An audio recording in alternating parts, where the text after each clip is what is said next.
what do you hope your daughters say about you, like when they're in their 30s, Yeah. right? Yep. And you're in your then 60s, Yep. right? And further on, Yep. what do they hope they tell their kids? That I was willing to pursue whatever felt right to me, regardless of obstacle or at the risk of failure. And that even when I did fail or it didn't pan out to be what I wanted it to be, that I didn't give up, that I just kept going, and that life is a series of phases. And I lived that way, right? Like I had this phase and this phase, and I didn't let anything stop me from kind of flowing through life. Hey, this is I'm Just Steve, the podcast, and I'm here with a good friend of mine, Lauren. And Hey. Lauren, thank you Of course, for thank you. coming. Yeah. So for those that don't know, I'm Just Steve podcast really is about the idea of opening up the lenses of the other human being that sits alongside of me and trying to understand your background, your upbringing to get you to the point in life that you are. Yeah. I am fascinated by you right now. Oh, geez. Thanks. Just Thank you. yeah, because you're I just spent the last half an hour looking through your Facebook. Which gives me chills, but we'll see what comes up. But it's brilliant because I think you've gone through this. So this is my perspective, and this is the lens that I'm looking at, and you can tell me if it's an accurate lens. Lay or it not, on me. right? But I see you as someone the last 10 years that has really just drove into trying to figure it out. That you spent the last 10 years throwing stuff on the wall, having grand home, and then, just sort of picking things as you go. You're a serial entrepreneur, Yeah. right? And you like starting things. I don't know if you like running them after you start them. That's something we can talk about. We sure can. But then I feel like something happened, and you're going to tell me what happened because I'm usually pretty good at this. But something happened in the last 6 months that said, I'm at a place that I feel like I can be vulnerable with my life and my journey, and I am gonna share it now on Facebook. Like you've gotten into writing these amazing long posts with one picture, which is different than everything else you see in Facebook, right? On Facebook and other social platforms, it's usually all the reels and trying to attract all the attention, and instead of attention, you're just like, I'm Lauren, and this is the process I'm in right now. Yeah. And here's the benefit and the curse. Are you with me or not? It's the end of the question every time, right? Yeah. So what happened? Well, I think I got out of survival mode for the first time. Okay. And so it was kind of like, I don't have to be projecting a certain image to ensure my survival, and I just became tired of that. It was like, you know what? I don't want to do that anymore. That doesn't feel good. And that's heavy. I mean, right. Everybody knows this, especially people who are in a public, put themselves out publicly or are entrepreneurs or their business is kind of reliant on them putting themselves out there. Yeah. You're the face and voice. Yeah. When you're the face and they're the voice, I enjoy that because I am an extrovert and I am really keen on marketing. I just have the mind for marketing. And I also want to grow my businesses. I want to use whatever tools are necessary. But it's still a heavy thing to carry, right? This public persona. And I just realized at a certain point, like, that's not necessarily representative of who I am. And I do think that some of my more vulnerable posts, those are very authentically me. And that's why I've never done, you won't see me dancing around in reels. It's just not my thing. And I'll try. I'll give it a college go. And actually, I'm supposed to meet with somebody to do a reel with them later, and we'll see. Okay. But I don't know. I just wanted to shed that a bit, and I just realized, I'm not really connecting with anybody on a deep level in a way that they're seeing me too. I think I'm able to connect with people and see them, but I don't think that I allow myself to be seen as much. Yeah, you wrote this long post, right? Which I screenshotted.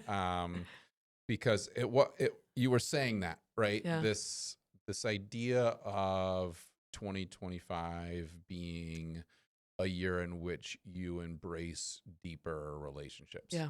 And that's, so we were just talking about Enneagram. I'm an 8 and Yeah. you're an 8, right? Yeah. Which basically we're achievers. Yeah. Like we're, get out of my way, I'm going this way, or get on Totally. the bus. And if you're on the bus, great. Yeah. But if you hesitate on the bus, you can get off. Yes. Sometimes the bus is a steamroller, is what I'm Right. told. Yeah. Oh yeah. It is. I'm trying to make it nicer Yes. for the audience. Yeah. But that's hard doing relationships then. Oh gosh. Right? Yeah. Yeah. Okay. Totally. Like you have that issue or no? Oh my God. Yeah. So one of my biggest strengths, and I love this about myself, Yeah. is I'm a very discerning person. I know, yes, no, this, that, Yeah. that's good, that's not. And it's led me to success, and I'm very appreciative of that. But the life is so much more nuanced. In relationships, you can't do that, right? You can't snap judge people and have that discernment about people as much as I would love to. Yeah. It just doesn't work that way. Yeah. So it's more the work on me, right? To be able to allow myself to spend a little bit more time with people. Slow down and see people, and also slow down and let them see me. And slow down and let me see myself, right? I think I'm very much in this transition of what am I, right? Like if I'm not all these things that I've projected maybe that I am, or that I thought I was, truthfully, what am I? And a lot of this probably comes from the fact that I'm 36 years old, and this is just part of life at this phase. But it's just. How are you unpacking that? Like, where did that? So when did you sort of say I'm done? Like I remembered a lot times in life where I'm like I'm done that, and I'm gonna go toward this, right? When did that occur, and like where are you at on that journey? Well, I have given a damn about every detail for 15 plus years, right? And when you do that, there's stress that's going to come out of that, right? Like I have a tendency to take everything very seriously. So let's say in the business, we have an issue with a client, right? I'm going to make that my first priority. I'm going to come in like a tornado sometimes to fix it, right? Yeah. And it's all in the name of growing the business and doing the right thing, really. Yeah. That's the core of it, is I want to do the right thing. I want to take care of people. But I don't need to disrupt my whole world to do that. And I don't need to spike my cortisol levels and represent as a person that I'm not, that I don't want to be because of that, right? So at a certain point, I was like, I'm snapping at my kids. I'm snapping at my husband. I don't feel healthy. You know, I had gained a little bit of weight. I just wasn't presenting as what I wanted to be at, my age. Yeah. And so I just said, I can't stress over this stuff anymore. Like it just, I'm done. And I don't think it was, I can't remember like, oh, it was November of 2023. It was just like, I'm done. I'm done doing this. Yeah. I'm still going to have standards, and I'm still going to have principles that I'm going to follow and that the team is going to follow. But I'm not going to heal my life for whatever the quick thing that needs to be. You're not going to be the fixer anymore? I'm not going to be the fixer, and I'm also not going to push too hard for goals. Okay. I want to have goals, but we're going to go at a sustainable pace a little bit, which is still 10 times faster than my husband's pace. Is that because you've reached the goals that you're able to calm that down a little bit, you think? Or what allowed you to sort of say, I can rein myself in some to have sustainable goals instead of just growth? Yeah. I think maybe, I don't think it was achieving like a hard number, because those hard numbers I'm always more. For. Yeah, I'm always adding more. But I think it was, I have a pretty good life. Like, I think it just, at some point I go, I can travel. My kids have everything they need. I have a nice car. I have the things. I have the stuff. Yeah. And I have a little bit of the freedom too to move. I have some time freedom. Yeah. So it was going like, there isn't a saber-toothed tiger chasing me, right? Like, there isn't a debt collector chasing me. I can kind of take it down just a little notch. Yeah. And I actually think that the clarity of knowing I can slow down has actually made growth better, if that makes sense. Okay. Yes. Growth hasn't stopped. I've just made better decisions. Yeah, because you have perspective. Well, I'm not making decisions out of a place of fear, or just intensity. I have a little bit more clarity when making decisions.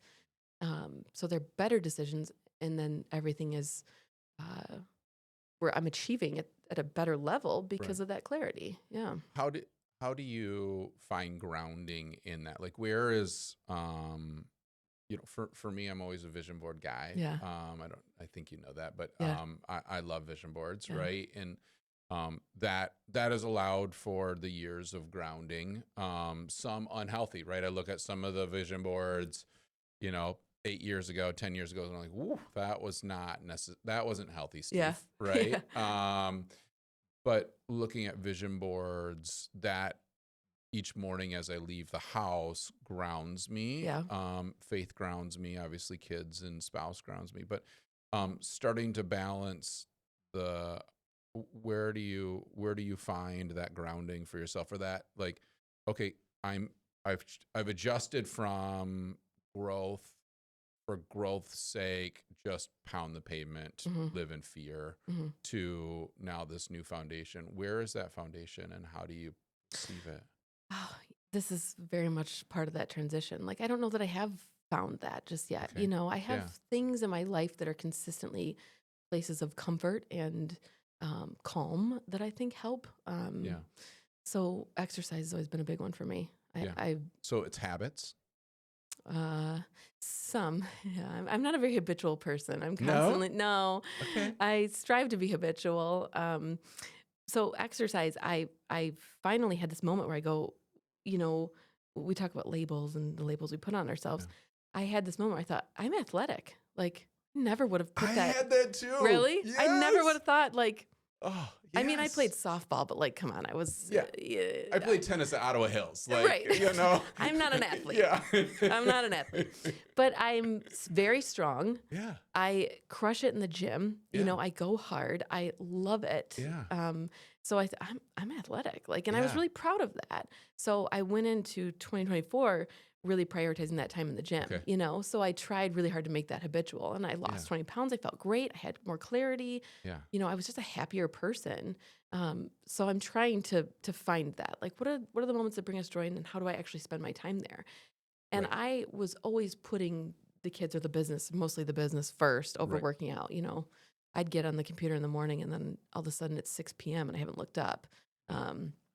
So I was putting the gym before all that stuff, and it really panned out, and nothing fell apart in the business. So I learned, okay, you can take time for yourself. Yeah, it's interesting how in life we label ourselves not this, right? So I'm not athletic. And then once you realize, well, what is it? What is the world perceives an athlete to be compared to what do I perceive it to be? And it's like, wait a minute. I remember putting up that social media post, and I was like I'm at prime health. I am not right now, but I was right after COVID. Life is a series of phases. Yeah, it is for sure. It's a different cycle right now. But to actually compete and to enjoy competition in a sport, but then to feel like, oh wait, I'm healthy enough to be athletic. I am an athlete. Yeah, why not? Who tells me I'm not? Yeah. Right. Sometimes I think it's in the devotion. It's not even in the performance. It's in the devotion. I'm devoted. I go and I'm dedicated and I give it my all. And so I'm athletic, you know? Yeah. So are you not habitual because, do you say you're not because you're actually not, or do you say that because it's not freeing? That's a good question. Because I know there are many things that I've said I'm not, that really, when you probably look at me, I am. Yeah.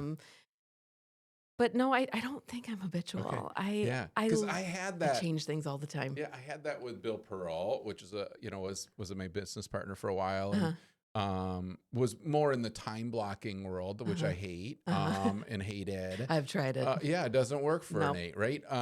But he would always say, Steve, you actually do. You just won't. You won't let yourself agree to that. And I'd be like, okay, well, explain that. And he literally would give me my day. And he's like, no, you're as rigid gets. Right. You wake up at this time, you do this at the gym, and you have to go to this specific gym to get this specific workout, because otherwise you won't do it. Yep. Then you're here at this time, you drive the kids. If you look at your day, your week, your month, you go to eat here. You go through these processes that are habitual. Yeah. You just don't that You probably don't want to be called a habitual person. It's a cape I don't want to wear. Yeah, right. right, It's a totally. lens that I don't want to wear because it's like, well, no, then I'm not fun and fun and fluid excited. and totally. I can't just like throw that off to do whatever I want to, because like then you're like, but I'm spontaneous. Yeah. Yeah. But then once you realize it and you own it, it's like, oh, that's actually healthy. Totally. For me, right? Yeah. To be at the gym at 5:30 in the Totally. morning, right? Habits grant freedom. That's kind of what, my husband and I have talked about, because we're not habitual people by nature. We're not routine people by nature. We're very much like, I think you're crazy serial entrepreneur person. We're always just this way, looking this way, and then there's something shiny, and we're chasing those. But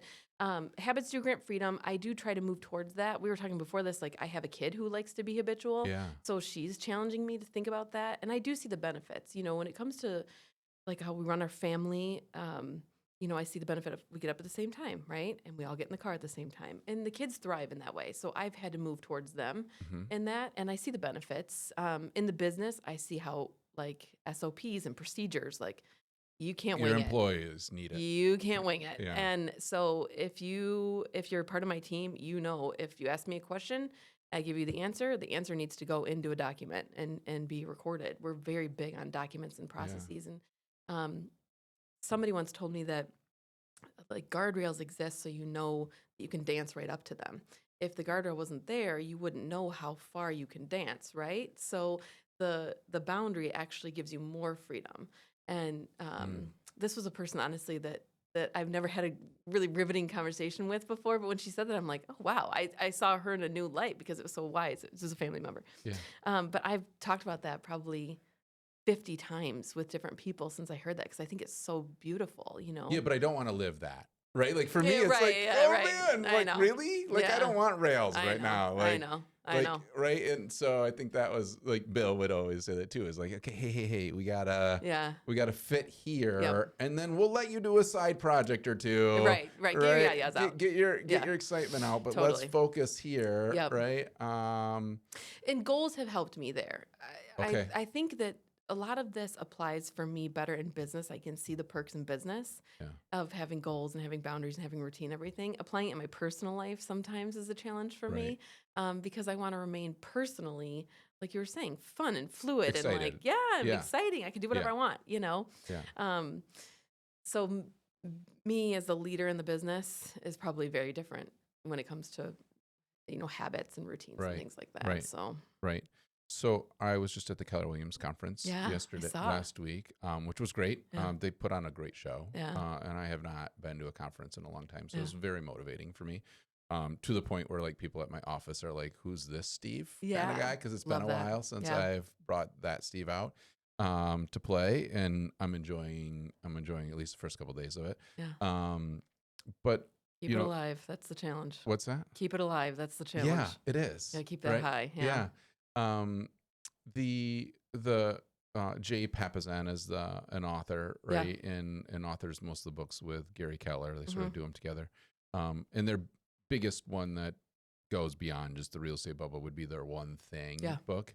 Have you read that book at all? Yeah. So how, I mean, when again, I'm looking externally at the big life that you're creating, with your husband, Brian, and all of your different grand experiences, and Peace Out now, right? Or Pest? Is it Peace Out Pest? Peace Out Pets. Peace Out Pest. How do you find a one thing what is your one thing that allows you to do so many, because of me being an 8, this is perspective, right? And liking to challenge myself and doing so many things.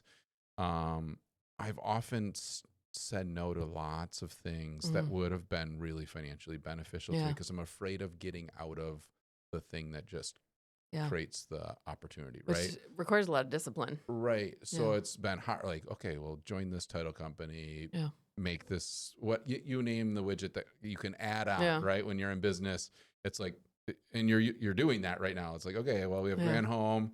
Then we added on Christmas lights, which was not a good idea, right?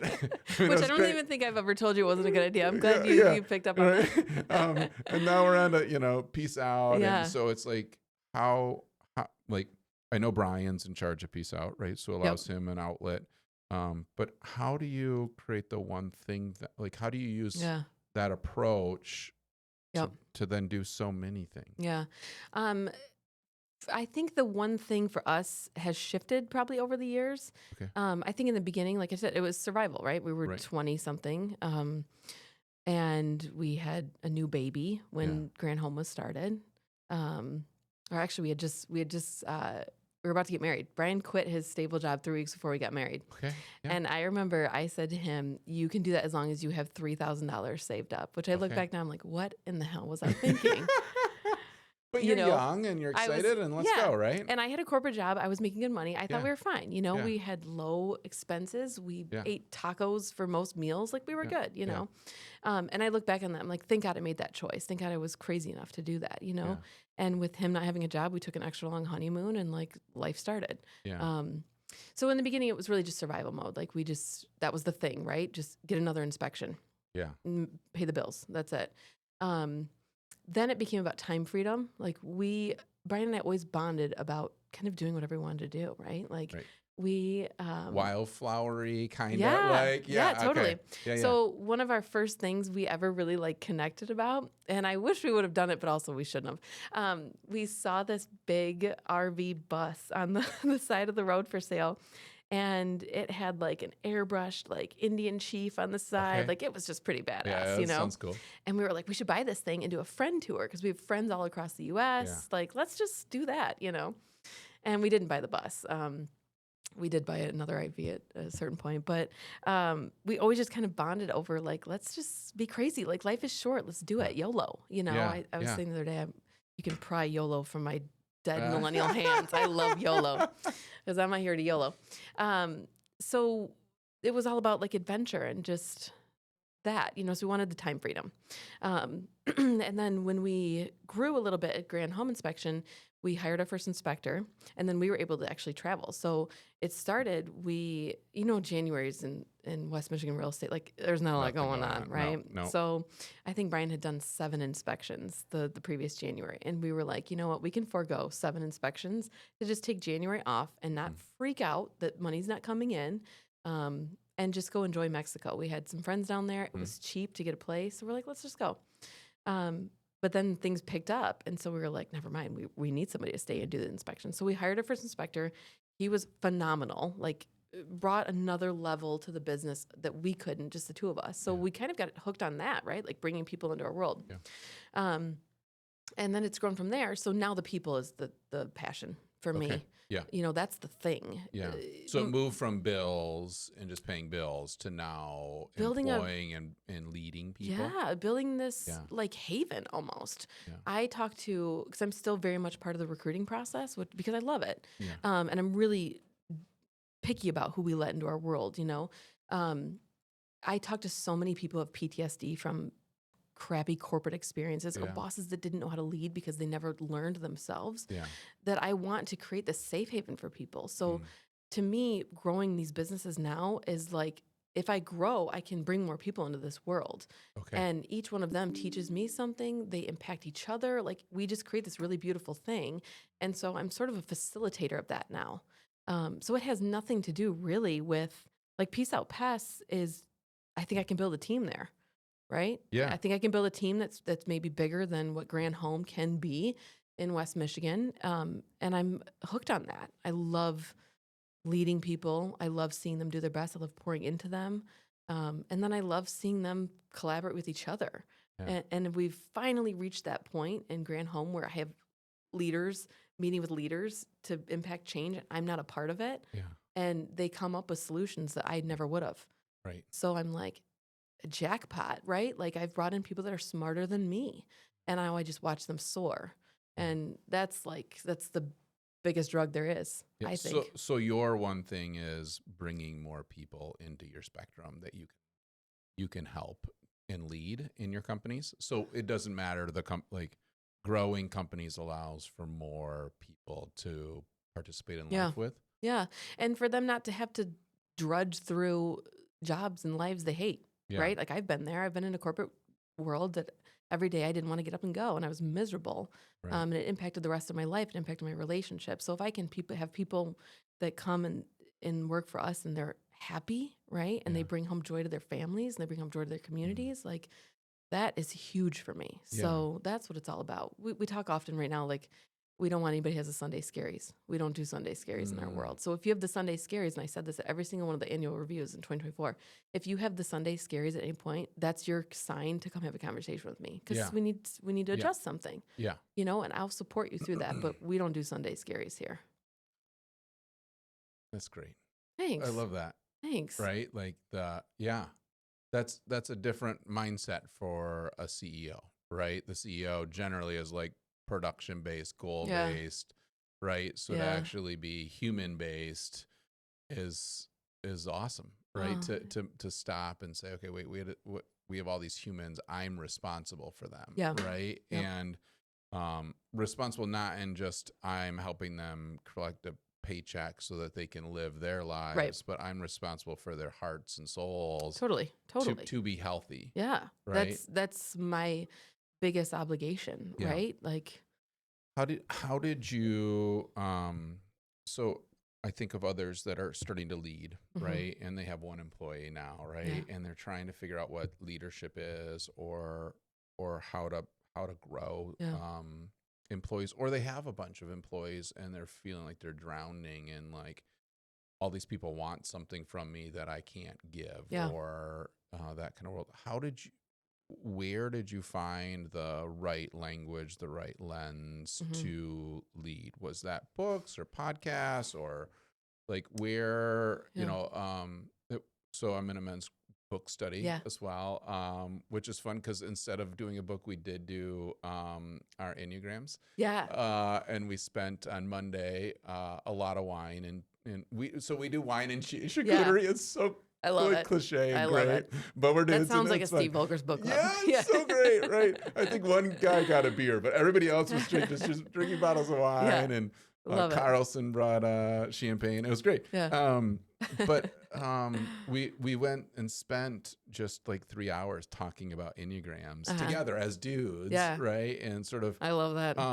But it was such a freeing experience because again, we're all different around this table, and people would ask like, okay, someone asked, which hit me, right? But also it's like, okay, I got to own who I am. They said like, what Enneagram does not have? What did he say? Empathy. And I was like, that reluctant hand raise.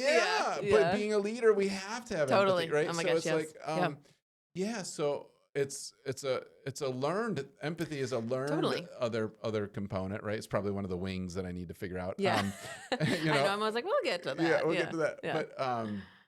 But it was a real freeing experience to own you, right? And I think that comes, I think you're talking about that of being 36 and sort of over the last 6 months, sort of saying, I'm going to own me for me and allow myself to be vulnerable enough for people to see the authentic me, not the business owner out of fear me. Or the polished, projected social media.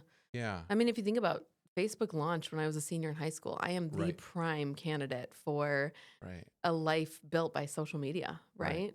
So I've been long living with that projection or that feeling of needing to project over social media what I am. So how have you, so let's talk about that a little bit, the social media projection and the watching others. Because we had that conversation around the table because all of these people are agents. And so like, half are like, I don't follow anybody because I don't want that energy. Others are like, I follow them all so then I can be competitive, right? But how do you live that authentic life while watching everybody around you on social media? Or do you not watch? Where have you put those guardrails? I do watch. I do watch. I'm trying to watch less. So when I was in business development, basically for Grand Home Inspection for the first bit, right? Like it was building relationships with realtors. Realtors have to use social media to, many of them do use social media. And so it's their highlight reel, right? Like Mm-hmm. they won this award, et cetera. Yeah. So in the beginning, it was intimidating for me to be totally transparent. But then as I got to have real relationships with them and also other business owners, I became really ingrained in like the inspection community. Right. So we're part of a coaching group for other inspection companies. I got to follow them. So I'm seeing their business wins. Mm-hmm. And I really had some less than moments. I think there was probably 2 years where I was like, why can't we keep up? Right? Why am I not getting the same success that they are, you know? Um, but then you meet them and everybody is, I don't know if I can say this, but a shit show behind the Yes. scenes, Yeah. every single person that I Yeah. get to know. And so I've really taken a lot of pleasure in that. You know, that sounds wrong, but as I get to know No, it's people, totally true. I just went We're all down human. to, I just went down to what I would consider a very successful business. They are very successful. It's this couple, very much like Brian and I. They run multiple businesses together. You know, they're successful. And what you're seeing on social media is the highlights, and they're plentiful, right? Yeah. But you get to know them and their organization. There's a bunch of messes behind the scenes. They're a work in progress. Yeah. And so it was very freeing to see that. So it's been the process of kind of undoing, thinking that that's the real picture, you know? And that's almost where you're trying to go in your communication on social media, is getting engaged with people on a more human scale over the last 6 months so that you actually can learn, like, instead of just projecting what you believe somebody is. Yeah. Yep. Or just not taking things at face value, you know, like I'm going to Minnesota on Sunday to spend some time with an inspection company there because I see what they're doing on social media and something makes me go like, I wonder what this is like behind the scenes. Yeah. So, and I'm going to ask the nitty gritty, right? Like what's working, what's not working. Yeah. To dive a little bit deeper. So I think social media is a wonderful tool. Like I think it can be so helpful to get a baseline connection with somebody and for us to stay in relative Community. You know, to build community. Yeah. But if you don't take it further than that, you're really missing the point, right? So I think it's for me trying to do that like this, right? Like I think a lot of our relationship is based on what we see of each other on social media. For sure. But then having this conversation, I'm sure that what you've seen and what now you know are going to be completely different. And so it's, if people don't take that step, you're missing the point of social media. Yeah, I mean, that was sort of the goal of the podcast for me, was like to actually get to know the people that I think I know closer, right? Yeah. And as we talked about earlier, it was really just a creative outlet to enjoy hanging out with people that I'm like, okay, like I admire what they're doing in life and how they're acting and how they're portraying themselves.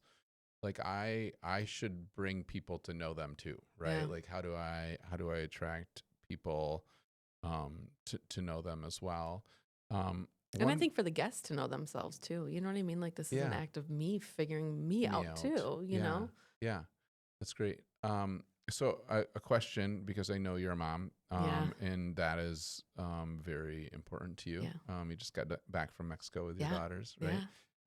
Solo mom trip. Solo mom trip earned for that 3 badge. weeks. Yes. 3 weeks. That like, okay, tell the ladies that that have thought of doing this, right? And have feared themselves out of it. Like, and it doesn't have to be Mexico. I mean, you can go to Minnesota. Like 100%. just where like this idea. I mean, I love taking my kids, like, obviously getting divorced, I had to learn. I was always the guy who would like, let's go, let's pack up and go. It's different without a partner. But it is very different. So I remember that first spring break trip where I'm like climbing the car, we're going on spring break just with dad. And people would be like, you're a dad taking 4 kids to spring break alone? I'm like, well, yeah, sure, why not? Like and now it's like, oh my gosh, like that's like the best experience. Like the kids talk about those as like the road trips with dad being some of the best, right? But how would you tell somebody to get over that fear, or that process in which you say like, hey, like let's just go. Yeah. Like, and your kids are in public school, right? Like it's you pulled them from school. They are in a private school. Thank God. So but either way, you're not homeschooling. Right. Them, No, I'm not homeschooling. like I'm not you're built for doing that. the homeschool mom thing and being like, okay, let's go. Or dad thing. But how did that come about? And then how would you encourage somebody to do that with their kids at least once? Yeah. So it came about just kind of out of necessity, but because we go to Mexico for a couple of weeks because we need that recharge, right? We go hard during the rest of the year. We've also become kind of hooked on that. There's always been a moment of really strong clarity for me when I'm in Mexico, and I think it's because I'm out of the day-to-day. And I can look back, like every single year, I remember the profound change that, happened, a mindset shift that guided the next year. So I knew that this Mexico trip was really, really important to me. It came at a weird time for Brian where it wasn't a good fit. He's the pest tech right now with Peace Out Pest. Yeah. It's a one-man show for a He little is bit. doing it. Okay. He's doing it all. Okay. And I give him so much credit. He did that with Grand Home. He was it. He was Okay. marketing. He was inspector. He was everything. Does that give him knowledge? Oh God, yeah. Yeah. Yeah. Then he knows the process. Totally. Then he And can build teach it. it. Yep, Yeah. Okay. exactly. So it's really important to us that Yeah. we were in that seat first for a little bit. Yeah. So it wasn't a good time for him. So I just said, you know what, like, I got this. I can do it. And what I figured out while we were on this trip is that the vulnerability of my kids seeing me figure it out is really impactful. So how old are your daughters again? 5 and 7. Okay. So I took them into this downtown area, right, in Mexico, in Playa del Carmen. And we parked the car, which is already kind of a thing, right? Like to find a parking spot. And they drive like crazy. Yeah. So I'd rented a car. I'm driving around. I'm kind of owning that. All right, we got this. So we're exploring town. We come back and there's a boot on the car. So the car can't move. It's, getting to be past their dinner time. So everybody's starting to get a little hangry, Yeah. And I don't know what to do. There's a sticker on the car that says like some stuff in Spanish, right? Yeah. And I was just honest with the kids. I was like, I'm overwhelmed. I don't know how to figure this out right now. Apparently I had paid for parking incorrectly, obviously. Yeah. But I was just really honest with them. Like, this is what's going on. Mom is kind of a little bit stressed out. My phone wasn't getting good service at that point. So we had to walk far away to figure this out, you know? And it took an hour. But we got it. We had to go to a gas station, pay the ticket, call this number, tell them we paid, etc. I had to go up to somebody who didn't speak English and try and figure out a conversation to ask them questions. So I just sort of narrated as I was going, like, this is what you do. You ask people. Yeah. Most people are willing to help. And at the end, Zara said to me, she's my oldest, my 7-year-old, she goes, "You did great, Mom." Oh. From the back seat. And I could cry now, but like, it was like, that is what that was for. To show her, you just figure it out, right? Like, the world is going to hand you these crazy scenarios, and that might have been an extra crazy one, but you just got to figure it out. Yeah. And if you slow down and you ask questions and you look for help and you use the tools that you have in front of you, you're going to be fine. Yeah. So, and she said that on the, as we were getting off the plane, second plane, at midnight, we're walking and I'm like, all right, now we got to get the bags. And I'm narrating.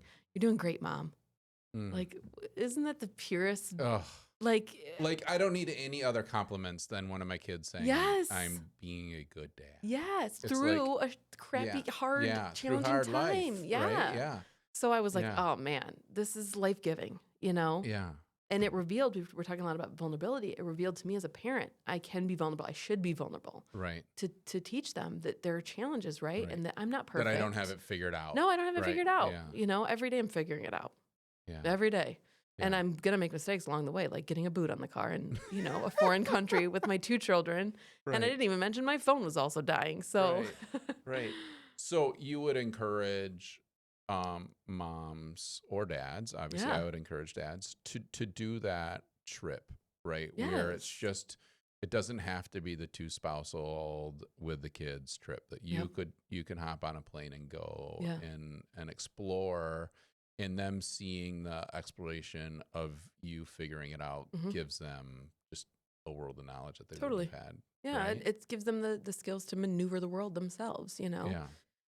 Which is really our goal as parents, right? I mean, I think of my goal is like, okay, like my boys are 16 in 2.5 years. Yeah.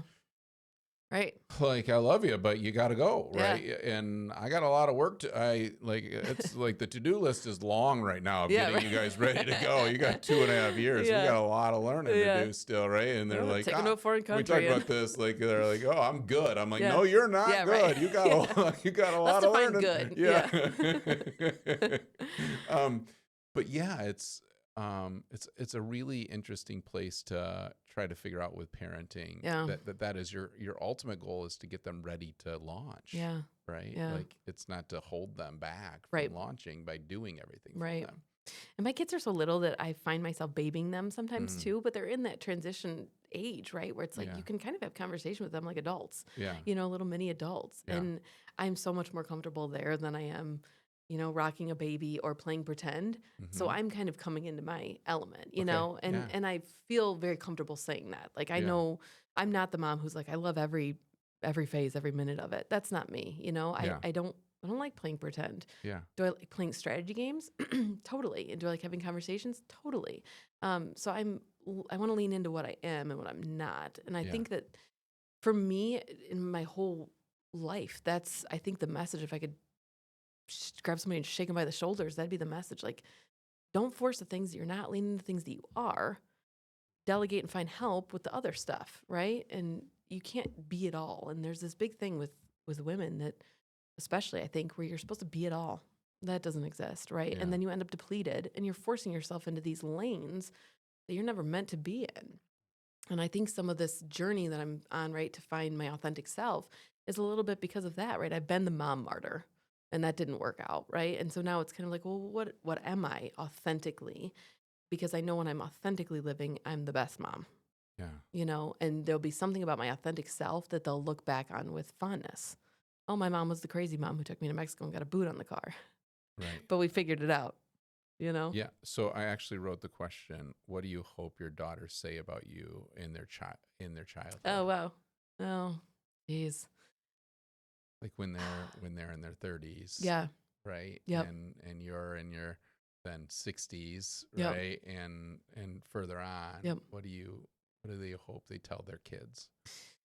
Um, that I was willing to pursue whatever felt right to me, regardless of obstacle or at the risk of failure. And that even when I did fail or it didn't pan out to be what I wanted it to be, that I didn't give up, that I just kept going, and that life is a series of phases. And I lived that way, right? Like I had this phase and this phase, and I didn't let anything stop me from kind of flowing through life. Um, yeah, I think that's Great. important to me. That's great. Um, so the you also wrote a quote which I really liked. Yeah. In one, so I really read through these. Like, I think it's like 6 or 8 of these Oh, Facebook wow. posts. I probably should get a journal. You should.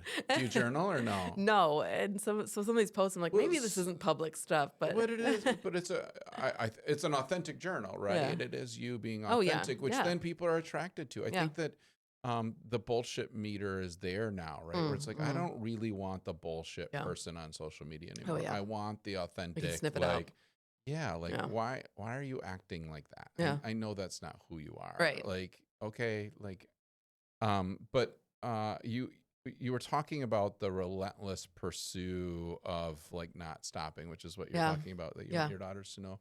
And it was a picture of you and Brian on a sand dune. I Yeah. don't know if you remember this Yeah. post at all. And it said, "I am the sand dune, Yeah. relentless force of nature." Yeah. Do you feel like that? That felt like, man, that's a soul feeling. Yeah. That, Oh, like, yeah. my Enneagram 8 Yeah. is that, right? I Yeah. was like, oh man, I'm getting chills even talking about Yeah. myself right now, Yeah. because it's Good. like, oh wait, like, yeah, Yeah. like, and I think that's in that perspective that you just talked about, is owning ourselves again, right? And just being okay, like, okay, hey, I am this dude or I am this lady, and there's lots of flaws, right? We talked about that in our men's. There's lots of like negative things when I'm not living the best life of me, right? Yeah. That will come out. But if I'm best me, I'm relentless in Totally. my pursuit. Yeah. Like, Oh, yeah. I identify very much did with that just come out? Like, you're writing these posts? Is that just something that like you saw the picture and you're just like, I am this and I'm going to write about it? Or do you really spend a bunch of time writing these? Like, how do you? So, I mean, sometimes how those posts usually start is like, I'm just thinking something, right? Like I'm on the road, I'm just thinking something, and like I know this to be true, right? Like, and I feel this sense of like, And I other have to people say need this. to know it. Yeah. Or I need to journal it. Is it other people need to know it, or I need to journal it? I think that I've now seen that people connect with me, and like I get people all the time come up to me and they're like, dude, that thing you wrote, Yeah. and we can skip talking about the weather and get right to real stuff, which I'm like, thank God, right? Because I don't want to talk about the weather. So it's helped me to connect and help people to come at me kind of selfishly, right? With stuff that I want to talk about. Yeah. Like that happened recently. I sat next to somebody at the bar and she was like, hey, that thing you wrote about XYZ, like, let's talk about it, Mm-hmm. So I think I've selfishly kind of seen that works with connecting with people. Yeah. And I appreciate that. But yeah, it's just like, there's just something in me that's like, I got to share this, Yeah. I don't know. I don't know why. I don't Yeah. know. But that particular one actually came out of a conversation with Brian, because when I'm unhealthy, and you can probably relate to this, if I'm looking at my peers or competitors or whatever, I get really antsy. I can get a little anxious, I start to get heated, whatever. And I've learned that about myself. Like, we just don't do that. I don't look at my peers ever. I don't pay attention to my Yeah. competition. Every once in a while, something will pop into my world that I can't ignore, and it's Yeah. like, oh, whoa, okay. And I think I was in this moment of feeling like, well, maybe not threatened, but like a little bit like, oh God, I hope I got this.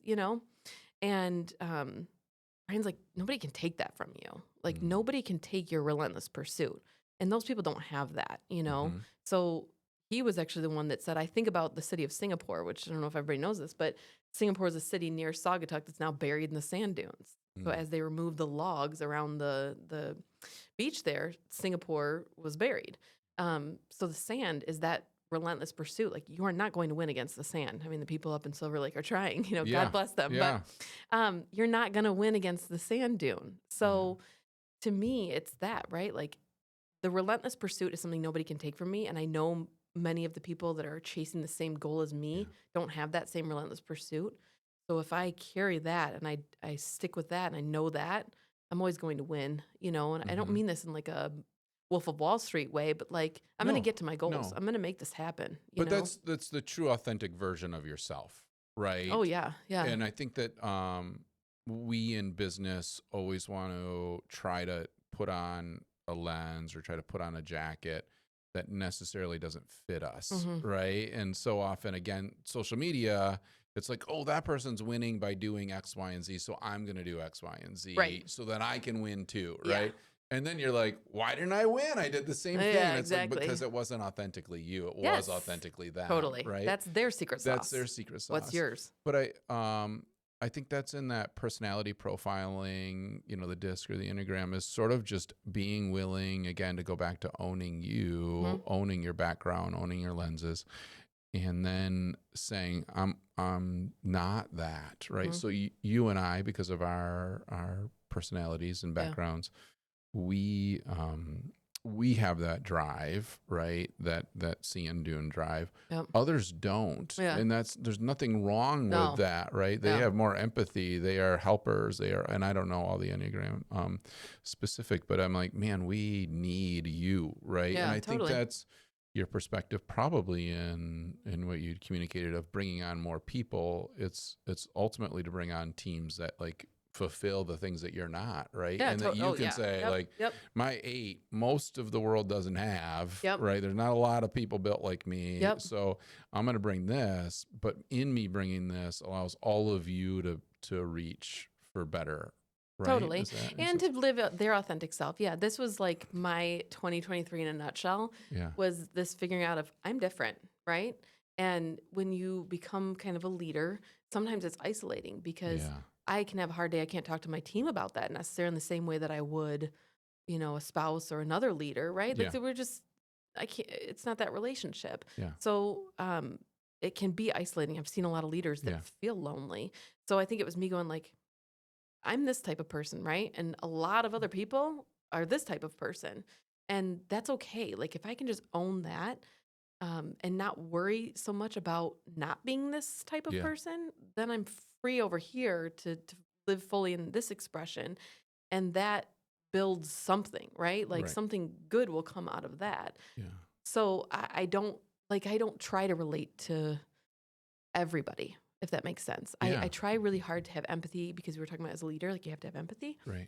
I don't try to relate to them personally, one-on-one, everybody on our team. Like, there's different personalities. Yeah. There's different motivations there. There's different levels of contribution, right? Like, we can have a rock star going above and beyond every single day, and we can have somebody who's solidly fulfilling the job, and both of them are very important to me, Right. Yeah, and not comparing yourself with that other leader that's a different personality, right? Right. Which is hard. I had that happen, which was like a gut-wrenching thing for a minute, a couple months ago, where a past agent was on a podcast, and he said, well, I had 2 leaders at the company that I started with. one that was like super open, doors open, could talk to him anytime, would give me all this advice. And then the other one where door was closed, he was too busy building stuff and growing and creating. And like, I didn't really, so I want to be like that leader. And I was like, ooh, that hurt, right? That hurt.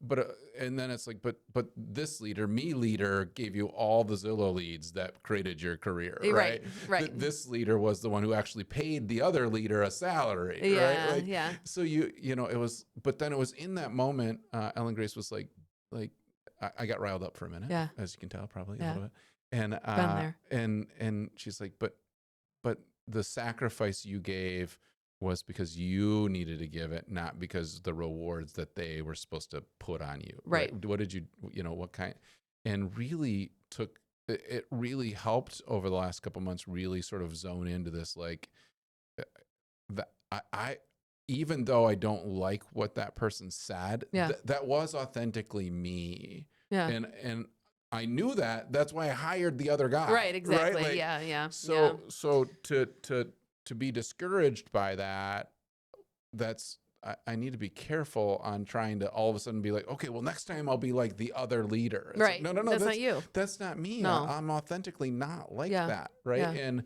I'm gonna own me now in that world where it's like, okay, totally. I'm not that person. Right. And I don't claim to be nor need to be anymore. Right. And you being that leader had its benefits too. And it's hard. Right. Not everybody's going to see that. They don't, right? And they're not going to see it. They're not going to see it. But it's so that sand dune mindset for me was like, like we each have our things, right? Like and you and I are more relentless sand dunes people, which are going to bury things, right? Exactly. As we go along. Sure am. You know, and then it takes the other personalities to make sure that they don't get buried along the way, right? Ultimately. And we need to surround ourselves with those people and be careful not to minimize their contributions or their perspectives or their influence, right? Like, because they're challenging us to become better. And I think wanting to do right by the team has kind of challenged me to see their perspective sometimes. Right. Like sometimes there's maybe some feedback I didn't want to hear, and I wouldn't have ever thought that's a problem. And I might not even still think it's a problem. You know, I might go like, that's not a real problem. You know, get over it or whatever. But to go, you know what, that's a problem to them. And if we want to do this together, right, that problem is not going away for this person. So I'm going to have to figure out how to help them through this. And part of that is acknowledging that it's a problem in the first place, you know? So that's something I've had to learn for sure. And I think learning that humility with the kids has been something too. I think you just talked about it earlier, but learning to be the authentic human you are with your children is a new thing for me too. Where it's like, okay, like I'm not athletic dad, right? Like I get it. Like, you know, like you can go hang out with that dad and he'll shoot hoops with you. He'll teach you how to play baseball, all the things. I'll teach you how to play tennis and I can go golfing with you. But I don't know, like I wasn't an athletic kid. I'm still not. And that, in that perspective of a sport. But I'm the grounded dad that's going to teach you about like, how do you swim through life with all kinds of different kind of people. Right. And, and they'll find something about that to look back fondly on. But to learn to communicate that as different, right? And I think that's the growing nature of being a leader of people and a leader of your family, is saying like, I need grace because I'm only this. Like this is, and I hear you. You want me to do this or be this, but that's just not. Totally. I love you, son or daughter, but I'm not that person. You have your mom for that. You have your stepmom for that. You have other people in relationship for you to be that, and that's healthy. Like go talk to that teacher. Because I'm not that person. I've always wanted my kids to have other people in their lives. You know, like I always think of the time they spend with a grandparent, or Mm. they had a great nanny for like 5 years straight, like Mm-hmm. I wanted them to spend time with her to get the influence from her, Yeah. or from my mom or my in-laws or Yeah. a neighbor or whatever. You know what I mean? Like Yeah. I want them to see other people and how they do things. Yeah, and I think that again, because of social media or just perspective, like the mom guilt and the dad guilt doesn't need to be there. We put it on Totally. ourselves, right? Oh Like yeah. it's amazing how we throw Yep. that on ourselves as we're failing or we're not living up to whatever perspective a father figure should be, right? Like Yeah. I've had that conversation with the boys quite often. Is like, hey, my goal was not to be a divorced dad Yeah. and to be alone, right? Right. Or now to be a dad of a blended family of Yeah. 7 children. That wasn't nowhere in any of my journals Right. does it say that's my Totally. goal, Yeah. right? Go back to your kindergarten. Like, what are you gonna Right, be when you grow up? right. I had Brooke on, and I just have loved her, her saying that she says to herself all the time, and now I'm using all the time, is like, I've never done this before. Uh-huh. And Love it. it's just such a freeing thing. Like, Totally. and I use it with everyone now. Like Yeah. I was on the phone with the superintendent of the boys, Ellen Grace is spicy. Uh-huh. If you don't know Ellen No, Grace. I know. Yeah. Ellen Grace is spicy. I'm aware. She can get spicy. So whenever we need to be politically correct, then Yeah. I participate, because I can be hard, Yeah. but I can also be politically Yeah, correct, right. and And you know how to kind of play the game play a the little game bit. a little bit. Yeah. And so, I Yeah. was on the phone with the superintendent of the boys' school because there's a issue that Yeah. Ellen Grace is spicy about, and I'm like, hey, I'll make Yeah, the yeah, call. yeah, Because But you know what? That fire in her is amazing. Oh, I love it, Yeah. because it helps me in Yep. many things, Yep. right? But that's the perspective of having a good partner to be like, yeah, this is your Yeah. line. Let me take that line Smooth from it you, over. right? Yeah. But it was just, I was on the phone with him, and he was talking about some difficulties at school, Uh-huh. right? And trying to figure out, like, is he doing a good job? Which Yeah. was really cool that he was willing to be vulnerable with me, like, right away. Yeah. And I said that to him, like, hey, like, I really have just over the last couple months since Brooks, I've really taken on this analogy of like, I'm new at this. Like, Yeah. I've never done today. Yeah. I did yesterday, so I Right. can learn from yesterday, but Totally. I've never done today, right? You've never done a pest control company. Yeah. So are you going to fail? Yes, many times Yeah, over, totally. right? But if you don't try or learn, you're never going to say, I did that, Yeah. right? Never gonna take the risk. Never going to take the risk. So I just have really felt that to be true of my life over the last couple of months, and it sounds like you're starting to really own that too. Is like, hey, I'm new at this Yeah. life, and I don't know all the things, but I do know me, and I think that's the freedom now, right? It's like Totally. it's the two parts together. It's the I don't know. I've never done it before, but I have done me. Yeah. And I figured me out, Yeah. that then I know how I can do Yep. this thing that I I've haven't never done. done this, but I'm a sand dune, so I'll figure it I'll out. figure it right? And out, I'm gonna right? get to where I need to be. Yeah. It's the combination of those two things. Yeah. Totally. Yeah. Totally. I Uh, have confidence in myself. Yeah.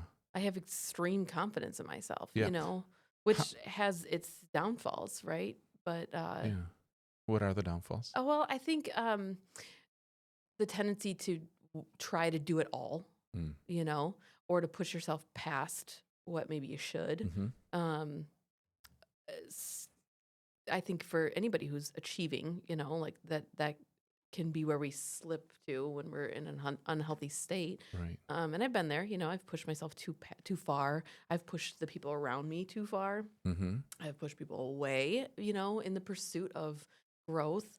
Mhm. But that's just part of the journey, right? Like Right. learning that. And now I'm very conscious of that. So something I talked about yesterday, I put a post on Facebook, was about like talking about that. When I know that things are about to get chaotic and wild in our lives, Mhm. it's kind of like, all right, guys, let's circle the wagons here. Let's Yeah. talk for a second. Yeah. Things are about to get messy. Yeah. We're going to be working a little bit longer. We're going to be doing a little more takeout or whatever it looks like. You know what I Right. mean? When Right. things get crazy. Yeah. I'm even talking to myself, like, if you gain a little bit of weight, like, that's okay. You're at a chaotic moment. Yeah.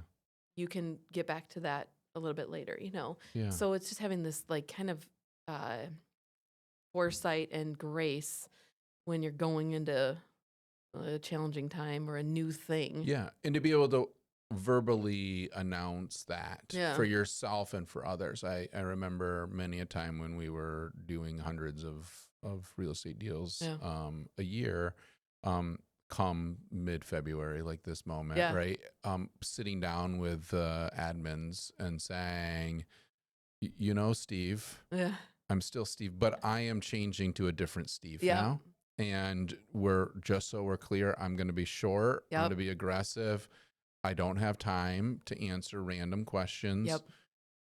Again, be on the bus or don't. Right. But understand that if I'm short, it has nothing to do with you. Yes. It has everything to do with me. Yes. And I am going to apologize to you now before I F it up. Right. Like, I know I'm not going to be a healthy boss at this moment. Right. Because I'm going. And the freedom for them really changed. Yeah, And the freedom for me really changed in that, where I was like, oh, wait a minute. Like, we can now own ourselves. And then I gave them the freedom to speak up in that moment, where I was like, hey, Steve, you're really a jerk right now. Like, you need to rein it in. Like, watch it. Watch it. Like, okay. Oh, yeah. You're right. That was not appropriate. Let me rebalance.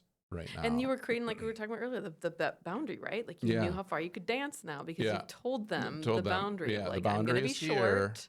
I'm going to be different. And so now you know that. Yeah. But I'm sure you probably had to be bad boss for a couple of years before you learned to announce it. I don't know if you're like me, but I did. I had to, step on some toes or do things wrong before I learned to make that announcement.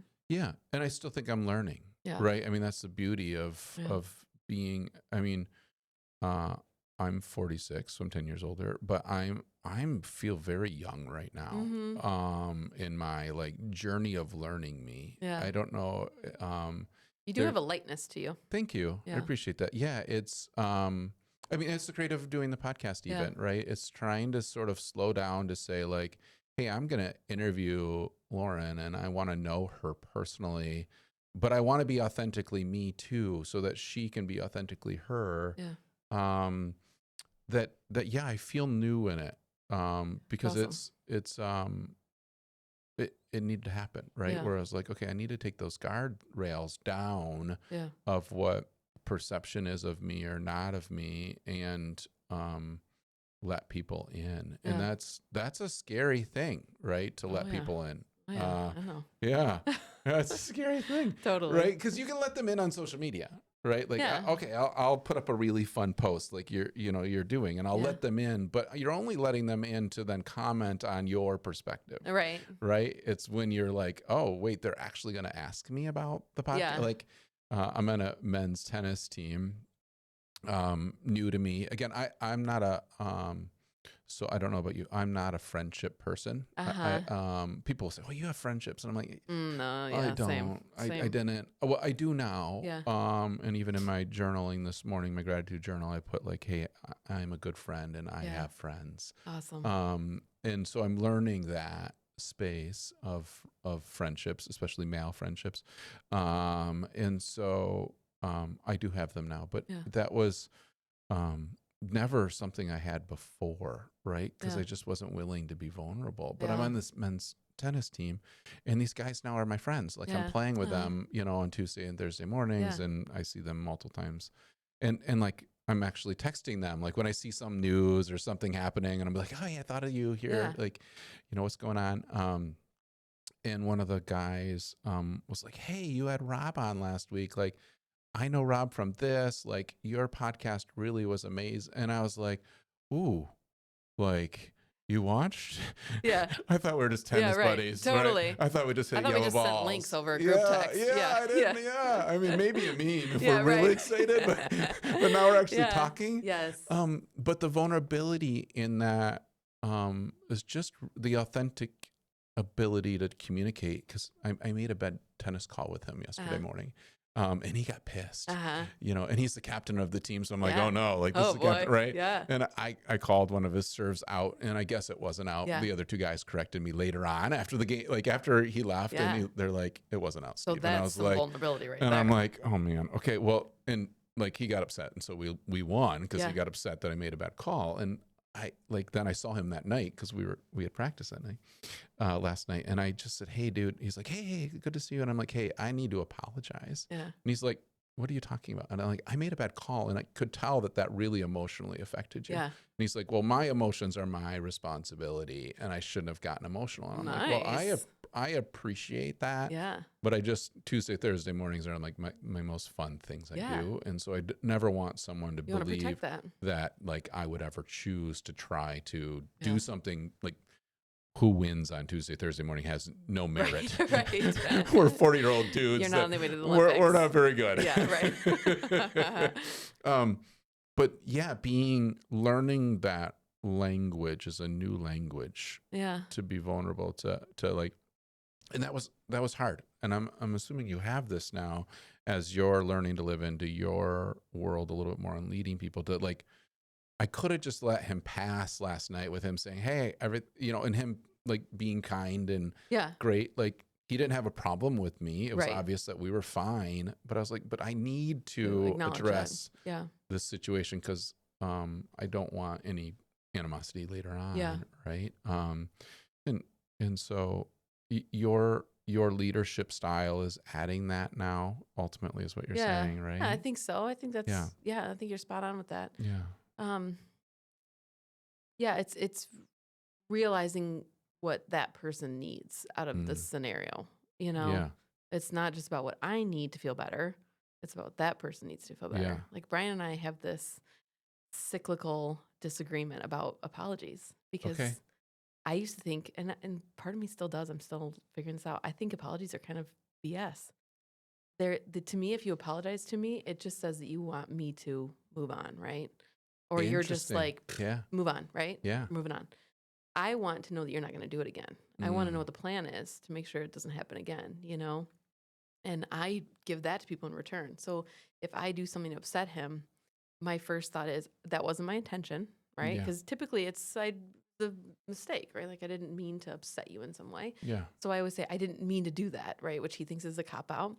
And then I'll say, now I know your feelings about that. Like, I won't do it again. Here's how we can fix that, And he's like, would you just say you're sorry, And to me, I'm going, why do you want that? That's a waste of my breath and yours. Don't you want to know that I'm not going to do that and that I didn't intend to hurt your feelings, And he's like, it's just kind of on and on and on about just instead of doing all that, just say I'm sorry, It's the like his personality just needed the acknowledgement, didn't need the fix, which our personalities needed to communicate to fix it. Yes.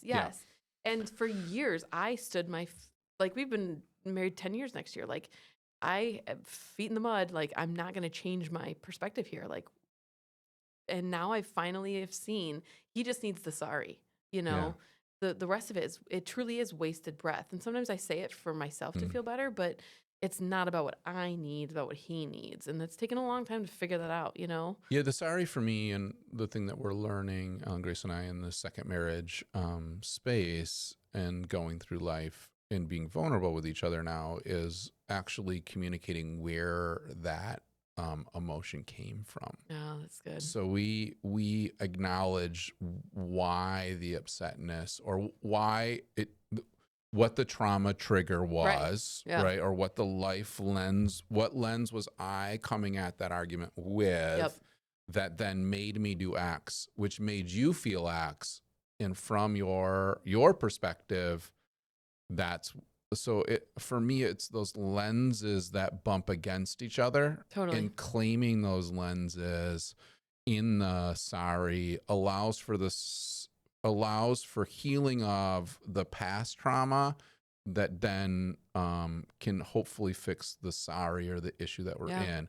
Yes, if I continue to do it, and then the trauma isn't being dealt with. Right. But I think owning the trauma for us has allowed us to then give grace for that situation and to own the fix is we have to work through this part. Right.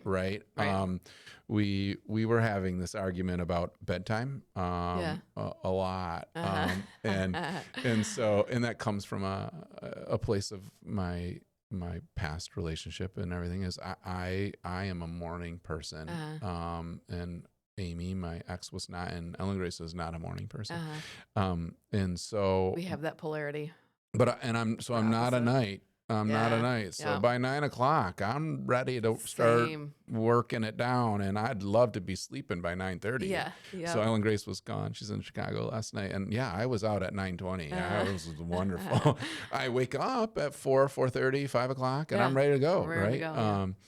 But so we had this back and forth where we were starting to really butt heads on, she needed me to sit there and watch more TV with her. And I'm like, I'm not a TV person, never have been, Yep. but you just need me to be around. And so I actually made a whole note of like every day of like, this is what I will agree to for your nighttime Yeah. schedule and for my nighttime schedule. And these are the mornings that I need rest. Yeah. So, and then here is the to-do list to make sure that we both can accomplish Perfect. that. And it was such a healing, she laughed, Uh-huh. but it was such a healing thing. And that that's like our rails that we Yeah. live on now. Exactly. Right. Yep. And so, yeah, like, there's certain nights I can't go to bed till 10 o'clock, right? Yeah. Or asked to go You're to bed, probably like right? Clockwork Orange, like being forced to watch.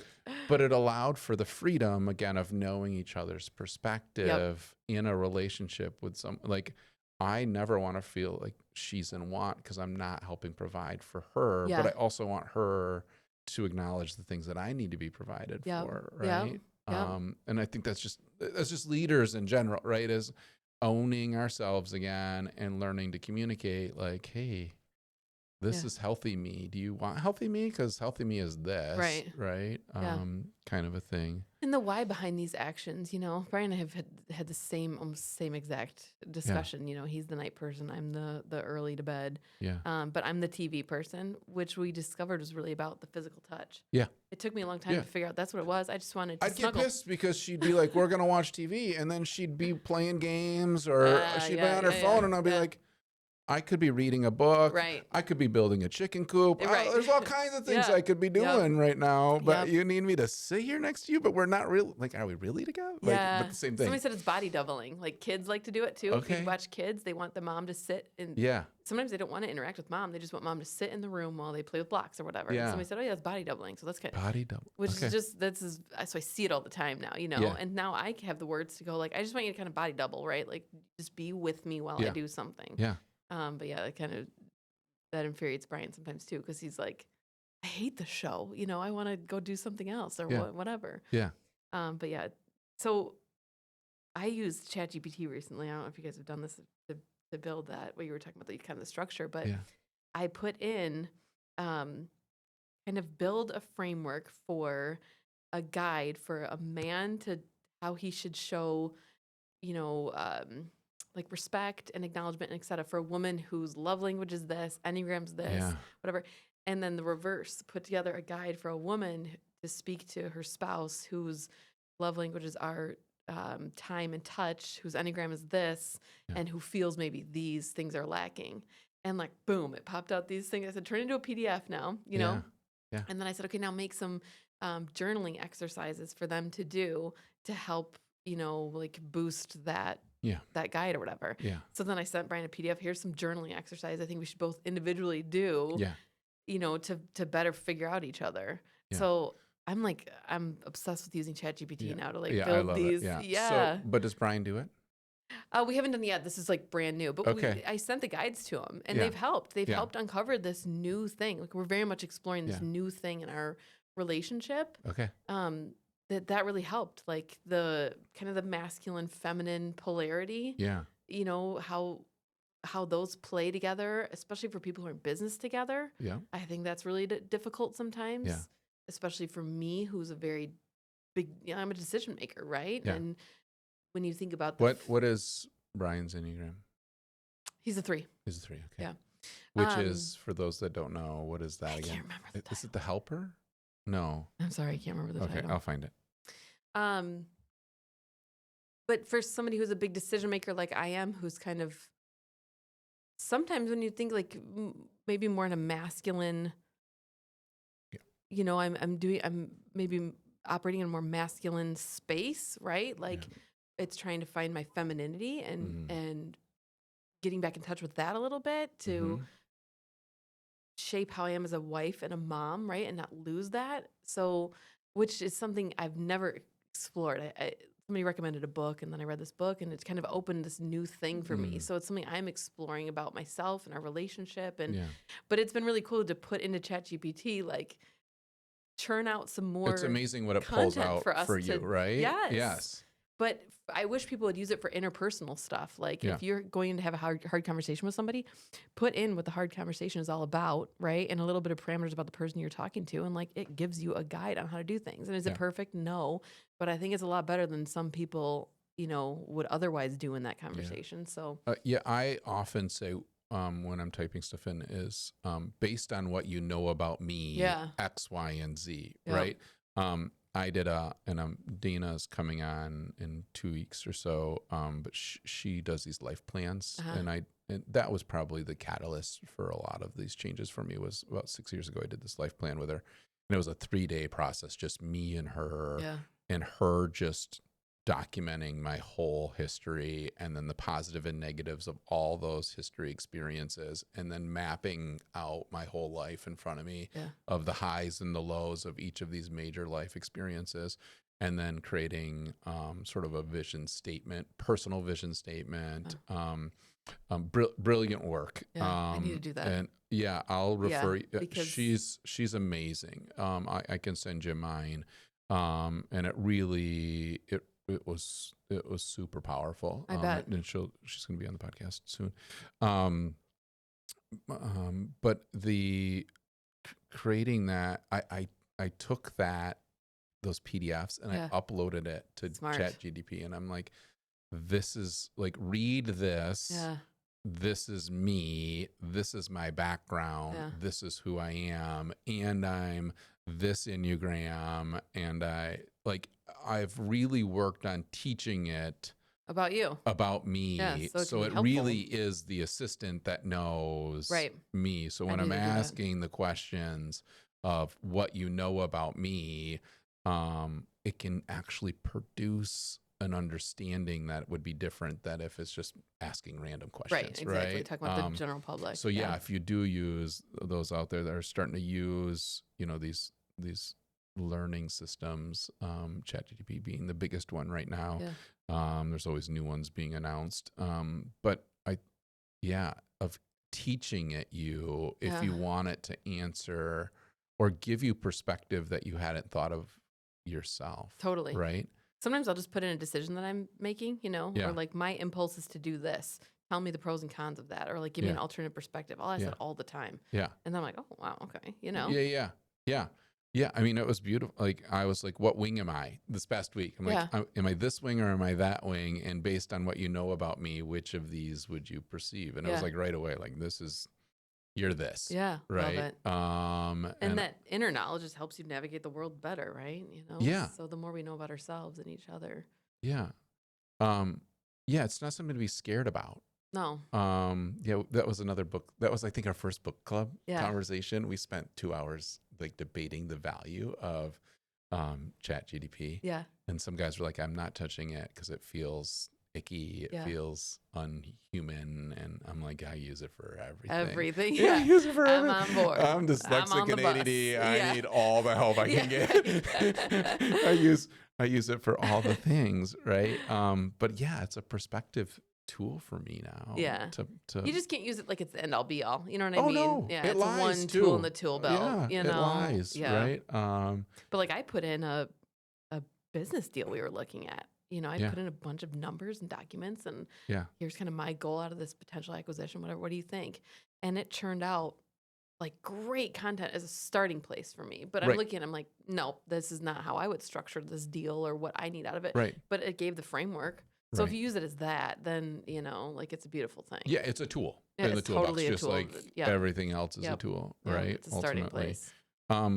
So we're going to wrap up here soon. Yeah. But this flew by. Yeah, it's already been almost an hour and a half.